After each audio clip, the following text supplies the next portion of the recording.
Hi julle, Hendrika hier, mama van 1 van Nysna. Dis dag 2 dat ek my digitale besigheid begin het.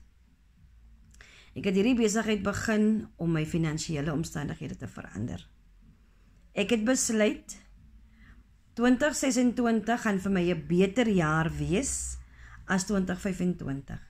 En dit is waarom ek hierdie program vir my gekoop het.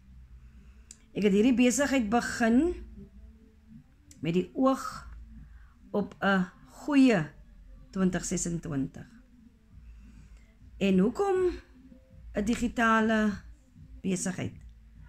Want daar is meer as 56.000 mense wêreldwyd wat dit doen.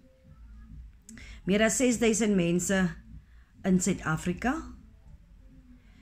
En ons werk 2 ure 'n dag. Vir 2 ure 'n dag werk jy. Jy maak 100% wins op jou besigheid. En wie wil nou nie 2 ure 'n dag werk nie? Wie wil nou heel dag werk? Meer tyd saam met my familie, meer tyd saam met my gesin. So kom word deel van my journey. Kom stap hierdie pad saam met my. As jy wil meer weet oor dit wat ek doen, volg my. En ek deel met al die liefde, al hierdie inligting, sodat jy ook 'n beter 2026 mag hê. Ek los my nommer, WhatsApp my, stuur vir my 'n boodskap, of comment vir my, ek is gereed. En ek gee al die inligting vir jou.